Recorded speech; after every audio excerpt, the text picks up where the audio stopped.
Sir, Lashkar E തൊയ്ബയുടെ നേതാവ് ഹാഫിസ് സെയ്ദിൻ്റെ ഒരു അനുയായി ഇപ്പോൾ കറാച്ചിയിൽ കൊല്ലപ്പെട്ടിട്ടുണ്ട്. അജ്ഞാതനാണ് വെടിവെച്ച് വന്നത്. ഇത് വെറുതെ അനുയായിയൊന്നുമല്ല. ഏതെങ്കിലും അനുയായി എന്നൊക്കെ പറഞ്ഞ ഒരു അണിയൊക്കെ ആവുള്ളൂ. പക്ഷെ അടുത്ത ആളാണ്. അത് വലങ്കയാണെന്ന് മാത്രമല്ല, ഈ ലഷ്കർ ഇ തയ്ബയ്ക്ക് ഫണ്ട് കൊണ്ടിരുന്ന ആളാണ്. എന്ന് പറഞ്ഞാല് അവരുടെ ധനകാര്യ വിഭാഗം മേധാവി. ഇപ്പോ അജ്ഞാതൻ പണിതുകൊണ്ടിരിക്കുന്നത് മുഴുവൻ, കഴിഞ്ഞ ദിവസം ഇയാൾക്കും പരിക്കേറ്റ് ഇയാൾ ആശുപത്രിയിലാണ്. ഹാഫിസ് സയ്യിദ് കാലിന് കാര്യമായ പരിക്കുണ്ടെന്നൊക്കെ റിപ്പോർട്ട് വന്നിരുന്നല്ലോ. അതെന്താന്ന് വെച്ചാൽ അബു ഖത്തൽ എന്ന് പറഞ്ഞ ഒരാളെ അജ്ഞാതൻ മറ്റേ 15-ാം തീയതി, മാർച്ച് 15-ാം തീയതി അല്ലേ, കഴിഞ്ഞ ആഴ്ച വെടിവെച്ച് കൊന്നിരുന്നു. അത് കഴിഞ്ഞിട്ടുള്ള അറ്റാക്കാണത്. ഈ ആക്രമണങ്ങളെല്ലാം അജ്ഞാതന്മാർ നടത്തുന്നത് എങ്ങനെയാണ്? ഒരു ബൈക്കിൽ 2 അജ്ഞാതന്മാർ വരുന്നു, വെടിവെച്ച് കൊല്ലുന്നു. അങ്ങനെയാണല്ലോ. അങ്ങനെ ബൈക്കിൽ 2 അജ്ഞാതന്മാർ വന്നിട്ടാണ് ഈ കൊന്നിരിക്കുന്നത്. ആരെ? അബ്ദുൾ റഹ്മാനാണ് ഹാഫിസ് സയ്യിദിൻ്റെ അല്ലെങ്കിൽ ലഷ്കർ ഇ തയ്ബയുടെ ധനകാര്യ വിഭാഗം മേധാവി. ഇയാൾ പല സ്ഥലത്തു നിന്നും, ഇയാൾക്ക് പല സ്ഥലത്തും പിരിവുകാരുണ്ട്. ആ പിരിവുകാർ പിരിച്ചിട്ട് ഇയാളുടെ അടുത്ത് കൊണ്ടുവന്ന് കൊടുക്കും. ഇയാളാണ് ഇത് ഹാഫിസ് സയ്യിദിനെ ഏൽപ്പിക്കുന്നത്. ആ ചുമതലയാണ്. അപ്പോൾ ഒരു പ്രധാനപ്പെട്ട ഒരു സർക്കാരിലെ ധനമന്ത്രി എന്നൊക്കെ പറയുന്ന പോലത്തെ ഒരു പദവി വഹിക്കുന്ന ഇയാളും ഒരു പാരലൽ സർക്കാരൊക്കെ ഉണ്ടാക്കി. ബഹവൽപൂരിലെ വലിയ ലിമോസിനും പിന്നെ വലിയ ബംഗ്ലാവും എന്ന് പറഞ്ഞാൽ വലിയ ഏരിയ ഉള്ള ബംഗ്ലാവും അതിൻ്റെ അകത്ത് തന്നെ പള്ളിയും ഒക്കെ ആയിട്ടുള്ള ആളാണ് ഇയാള്. അപ്പോൾ എപ്പോഴാ സംഭവം നടന്നിരിക്കുന്നത്? നമ്മളിപ്പോൾ പാകിസ്ഥാനിൽ ബലൂചിസ്ഥാൻ കാരണം ഈ റംസാൻ മുഴുവൻ ചോരയിൽ മുങ്ങി എന്ന് നമ്മൾ പറയുന്നുണ്ട്. ഏത് ദിവസമാണ്? അതാണ് അതിന്റെ പ്രധാനം. ഏത് ദിവസം ഹാഫിസ് സയ്യിദിന്റെ വലങ്കയെ കൊന്നിരിക്കുന്നു. ശരിക്കും പെരുന്നാൾ ദിവസം ആണ് അരങ്ങേറിയിരിക്കുന്നത്. കറാച്ചിയിലാണ് സംഭവം. അപ്പോൾ ഈ അബ്ദുൾ റഹ്മാൻ മറ്റേ മുംബൈ ആക്രമണമൊക്കെ ഇല്ലേ, ഹാഫിസ് സയ്യിദ് ആസൂത്രണം ചെയ്താണ് 2008 നവംബർ 20 നടന്നത് ഇല്ലേ, മുംബൈ ആക്രമണങ്ങൾ, സ്ഫോടനങ്ങൾ. അപ്പോൾ അതുമൊക്കെ ആയിട്ട് ബന്ധപ്പെട്ട് അതിന് ഫണ്ട് റേസ് ചെയ്ത ആളാണ് ഈ അബ്ദുൾ റഹ്മാൻ തന്നെയാണ് ബൈക്കിലെത്തിയ 2 പേര്. അബ്ദുൾ റഹ്മാൻ ആ സമയത്ത് ഒരു കടയിൽ നിൽക്കുകയായിരുന്നു. ഇത് വീഡിയോ എടുത്തിട്ടുണ്ട്. ഇത് നമുക്കിതിൻ്റെ കൂടെ ആ വീഡിയോ കൊടുക്കാം. ഇവർ വന്ന് വെടിവെക്കുന്ന വീഡിയോ വളരെ വൈറലാണ് ഇപ്പോൾ സോഷ്യൽ മീഡിയയിൽ. മാർച്ച് 15-ാം തീയതി ഈ ഹാഫിസ് സയ്യിദിന്റെ വേറൊരു വലങ്കൈ, 2 കൈകൾ പോയി എന്ന് പറയുന്ന പോലെയാണ്, അബു ഖത്തൽ സിന്ധി എന്ന് പറയുന്ന ആളെ ജലം അവിടെ കൊന്നിരുന്നു. അയാളുടെ അംഗരക്ഷകനും പരിക്കേറ്റിരുന്നു. 2017 കശ്മീരിലെ റീസി ബോംബ് സ്ഫോടനത്തിന്റെ സൂത്രധാരൻ ഈ അബു ഖത്തലായിരുന്നു. പിന്നെ കഴിഞ്ഞ കൊല്ലം ഓർക്കുന്നില്ല, റീസി എന്ന് പറഞ്ഞ സ്ഥലത്ത് തീർത്ഥാടകര്, ഉത്തർപ്രദേശിൽ നിന്നുള്ള തീർത്ഥാടകർ കയറിയ ബസ്സിനെ ആക്രമിച്ചത്. ബസ്സിൽ നിന്ന് ആളുകളെയൊക്കെ വിളിച്ചിറക്കി നിരത്തി നിർത്തി കൊന്നില്ലേ ഹിന്ദുക്കളായ യാത്രികര് വെടിവെച്ചു. ഒരു വൈഷ്ണോദേവിയിലോ എങ്ങോട്ടോ പോയി ഇല്ലേ, തീർത്ഥാടകര്. അവര് അവരുടെ കൂട്ടക്കൊല ആസൂത്രണം ചെയ്തത് ഈ അബു ഖത്തലായിരുന്നു. അപ്പോൾ ഇപ്പോൾ ഈ പെരുന്നാൾ ദിവസം കൊല്ലപ്പെട്ടിരിക്കുന്നത് അബ്ദുൾ റഹ്മാൻ, ഹാഫിസ് സയ്യിദിനെ ഇപ്പോൾ മലയാളികൾക്ക് കുറച്ചുകൂടി നന്നായിട്ട് അറിയാം. എന്തുകൊണ്ട്? എമ്പുരാനിൽ പൃഥ്വിരാജിന്റെ കഥാപാത്രം സയ്യദ് മസൂദിന് പരിശീലനം പാകിസ്ഥാനിൽ കിട്ടുന്നത് ലഷ്കർ ഇ തയ്ബയുടെ ക്യാമ്പിലാണ്. അല്ലേ? എന്നാ സിനിമയിലുണ്ട്. അപ്പോ $10 മില്യൺ ഈ ഹാഫിസ് സയ്യിദിന്റെ തലയ്ക്ക് അമേരിക്ക വിലയിട്ടിരിക്കുന്നത്.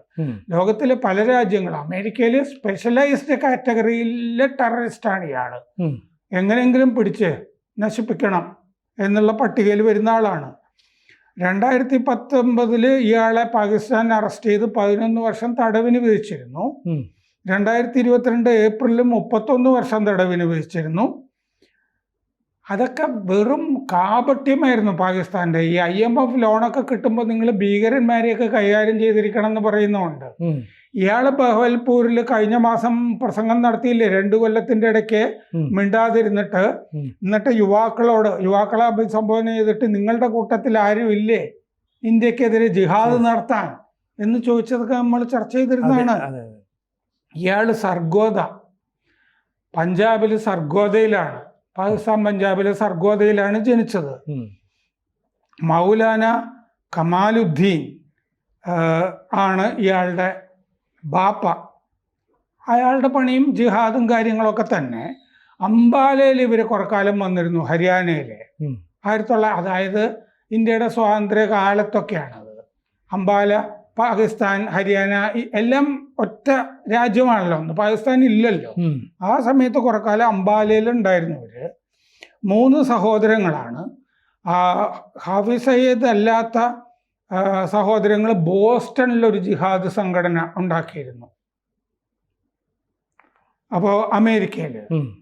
പിന്നെ ഇയാൾക്ക് ഹാഫിസ് എന്ന് പേരിൻ്റെ കൂടെ വന്ന എന്താന്ന് വെച്ചാൽ കുട്ടിക്കാലത്ത് ഇയാള് ഖുർആൻ കാണാപ്പാഠം പഠിച്ച് ചൊല്ലുമായിരുന്നു. അതാണ് ഹാഫിസ് എന്ന് പറഞ്ഞത്. MA ഇസ്ലാമിക് സ്റ്റഡീസ് ചെയ്തിട്ടുണ്ട് റിയാദ് യൂണിവേഴ്സിറ്റി എന്ന്, സൗദിയിൽ. അമ്മാവനും ജിഹാദിയായിരുന്നു. അമ്മാവനാണ് ഗുരു. അമ്മാവൻ പറഞ്ഞുകൊണ്ടിരുന്നത്, നമ്മൾ സാധാരണഗതിയിൽ മുസ്ലിങ്ങൾ ഈ പ്രാർത്ഥനയും സക്കാത്തും ഒന്നും പോരാ, നമ്മൾ പടച്ചോൻ്റെ കർമ്മം ചെയ്യുകയാണെങ്കിൽ അത് ജിഹാദായിരിക്കണം എന്ന് അമ്മാവൻ കുട്ടിക്കാലത്തെ പഠിപ്പിച്ചു. അതങ്ങനെ തന്നെ വിശ്വസിച്ച് അത് ആണ് ജീവിതത്തിൽ ഉടനീളം ഇയാൾ ചെയ്തിട്ടുള്ളത്. ഈ ഹാഫിസ് സയ്യിദ്. സിയാഉൽ ഹക്ക് അവിടെ പട്ടാള അട്ടിമറി നടത്തിയിട്ട് പ്രസിഡന്റ് ആയിരുന്നല്ലോ. സിയാഉൽ ഹക്ക് ഇയാളെ കൗൺസിൽ ഓഫ് ഇസ്ലാമിക് ഐഡിയോളജി, ആ കൗൺസിലിൽ അംഗമാക്കിയിരുന്നു. അങ്ങനെ ഇയാൾക്ക് ഭരണത്തിലുമൊക്കെ ഈ ശരീഅത്ത് മൊത്തത്തിൽ ഭരണത്തിൽ കൊണ്ടുവരാനുള്ള ശ്രമങ്ങളൊക്കെ നടത്തിയതിൻ്റെ കടമയൊക്കെ ഉണ്ടായിരുന്നു. ഈ Pakistan university of engineering and technology, അവിടുത്തെ എൻജിനീയറിംഗ് യൂണിവേഴ്സിറ്റിയിലെ ഇയാള് ശരീഅത്തൊക്കെ പഠിപ്പിച്ചിരുന്നു. അവിടെ പ്രൊഫസറായിരുന്നു ഇയാള്. സിയാവുളൊക്കെ അവിടെ പഠിപ്പിക്കാനായിട്ട് എടുത്തിരുന്നു. പിന്നെ ഈ മുജാഹിദ്ദീനുകൾ, ഈ അഫ്ഗാനിസ്ഥാൻ കാലത്തൊക്കെ മുജാഹിദ്ദീനുകളൊക്കെ പരിശീലിപ്പിക്കുക, ഇങ്ങനത്തെ പരിപാടികളൊക്കെ ഉണ്ടായിരുന്നു അയാൾക്ക്. ഇയാളാണ് മുംബൈ നമ്മുടെ ഭീകരാക്രമണം ആസൂത്രണം ചെയ്തത്. പിന്നെ പുൽവാമ, ഉറി എന്നൊക്കെ പറഞ്ഞിട്ടുള്ള ആക്രമണങ്ങൾ, ഇതൊക്കെ ആസൂത്രണം ചെയ്ത് ഇയാളാണ്.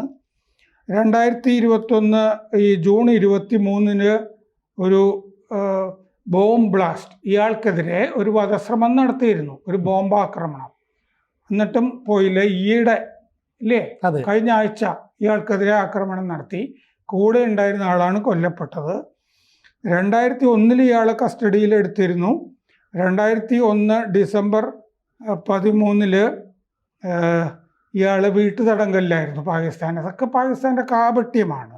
ഹൈക്കോടതി ഇയാളെ മോചിപ്പിച്ചു. എന്നിട്ട് കസ്റ്റഡിയിലായിരുന്ന ആളെ മോചിപ്പിച്ചു. ജമാഅത്ത് ഇയാൾ എന്നിട്ട് ഇയാളുടെ ലഷ്കർ എ തൈബ ഇങ്ങനെ പല സ്ഥലത്തു നിന്നും ഈ അറസ്റ്റും കാര്യങ്ങളൊക്കെ ആയതുകൊണ്ട് ആക്രമണം നേരിട്ടപ്പോൾ ഇയാൾ ജമാഅത്ത് ഉദ്ധവ എന്ന് പറഞ്ഞിട്ടൊരു സംഘടന ഉണ്ടാക്കി, ജീവകാരുണ്യ പ്രവർത്തനം എന്ന് പറഞ്ഞിട്ട്. എന്നിട്ട് ഈ ജമാഅത്ത് ഉദ്ധവ വെച്ചുകൊണ്ടാണ് ഇയാൾ പല സ്ഥലത്തും ഈ ഭീകര പ്രവർത്തനങ്ങൾ നടത്തുന്നത്. ഇയാളാണ് ഇന്ത്യയിൽ ഒരുമാതിരി ആക്രമണങ്ങളൊക്കെ ആസൂത്രണം ചെയ്തത് ISIക്ക് വേണ്ടി, പാകിസ്ഥാൻ്റെ ഇന്റർ സ്റ്റേറ്റ് ഇന്റലിജൻസിന് വേണ്ടി. ബഹവൽപൂരിലാണ് ഇയാൾ സ്ഥലം. POK ആ ഭാഗത്ത് വലിയ സൗകര്യങ്ങളൊക്കെ ഇയാൾക്ക് ചെയ്തു കൊടുക്കാറുണ്ട്. ഇപ്പം പക്ഷെ ഇയാൾ വലിയ വേട്ടയിൽ ആണ്. ഇയാൾ അജ്ഞാതരെ ഇപ്പോൾ വീണ്ടും ആക്രമണമായില്ലേ? അതെ സാറേ, ഇപ്പോൾ എല്ലായ്പ്പോഴും ഈ അജ്ഞാതർ എന്ന് പറയുമ്പോൾ നമ്മൾ പറയുന്നത് അജിത് ഡോവലിൻ്റെ ടീമാണ് ഒന്നും കൊല്ലുന്നതെന്ന് പറയുന്നത്. പക്ഷേ ഈ പെരുന്നാൾ ദിനത്തിൽ തന്നെ ഇത്തരത്തിലുള്ളൊരു തീവ്രവാദിയെ കൊല്ലണമെങ്കിൽ, അല്ലെങ്കിൽ ഒരു ഭീകരവാദിയെ കൊല്ലണമെങ്കിൽ അത് കൃത്യമായ ഒരു മെസ്സേജ് കൂടിയല്ലേ സന്ദേശം അല്ലേ? ഈ റംസാൻ എന്ന് പറയുന്നത് രക്തരൂഷിതമായ റംസാൻ ആയിരുന്നല്ലോ. അതെ, കാരണം 4-5 കൊലപാതകങ്ങൾ ഖൈബർ പഖ്തൂൺഖ്വയിലും ബലൂചിസ്ഥാനിലും ഒക്കെ ആയിട്ട്. തലേന്നല്ലേന്ന് ആ ഹക്കാനി മദ്രസയിലൊക്കെ ആക്രമണം ഉണ്ടായത്. അതെ, ഹക്കാനി മദ്രസ എന്ന് പറഞ്ഞു കഴിഞ്ഞാൽ ഒരുമാതിരി താലിബാനുകളെയൊക്കെ ഉൽപ്പാദിപ്പിച്ചിട്ടുള്ള സ്ഥലമാണ്. അഫ്ഗാനിസ്ഥാനിൽ നിന്നും ഭരിക്കുന്ന ഹക്കാനി സഹോദരന്മാരെയൊക്കെ ഉൽപ്പാദിപ്പിച്ചയച്ച സ്ഥലമാണ് ഈ ഹക്കാനി മദ്രസ. അയാള് അന്ന് പള്ളിയിൽ നിന്ന് വെള്ളിയാഴ്ച പ്രാർത്ഥന കഴിഞ്ഞ് പുറത്തേക്ക് വരുമ്പോഴാണ് അംഗരക്ഷകൻ ഉൾപ്പെടെ ആക്രമണം. ആദ്യം ആശുപത്രിയിലാക്കി എന്ന് മാത്രമാണ് വിവരം. അയാള് ആശുപത്രിയിൽ മരിച്ചുപോയി. മരിച്ചത് മാത്രമായിട്ട് നമ്മൾ വേറെ ചർച്ചയൊന്നും ചെയ്തില്ല. അത് കഴിഞ്ഞ് അവിടെ തുടർച്ചയായിട്ട് 3-4 ആക്രമണങ്ങൾ നടന്നു അല്ലേ? പട്ടാളക്കാർക്കെതിരെയൊക്കെ ആക്രമണങ്ങൾ നടന്നു. ബലൂചിസ്ഥാനില് ആക്രമണങ്ങൾ നടന്നു. അപ്പോ ഇതിന്റെ പിന്നിൽ ഇനി ഡോവൽ നിന്നും പറയുന്നതിൽ എത്ര ശരിയുണ്ടെന്ന് എനിക്കറിഞ്ഞൂടാ. റോ ആണെന്ന് പറയുന്നതിൽ എത്ര ശരിയുണ്ടെന്ന് അറിയില്ല. പക്ഷെ ബൈക്കിലാണ് വരുന്നത് അജ്ഞാതൻ. 2 പേരാണ്. കൃത്യമായി ലക്ഷ്യം പോയിന്റ് ബ്ലാങ്ക് ആണ് ലക്ഷ്യമാണ്. അവർക്കിത് പ്രശ്നമല്ല, അവർ ഓടിപ്പോവും.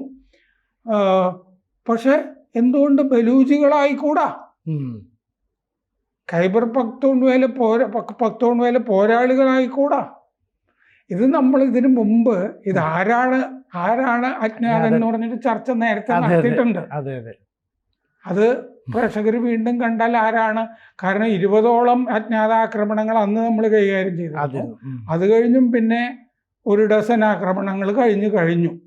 ഇപ്പോ മറ്റേ എംബുരാൻ ഫെയിം സയ്യിദിന്റെ താവളത്തിലൊരു ആക്രമണം കറാച്ചിയിൽ നടന്നിരിക്കുന്നു.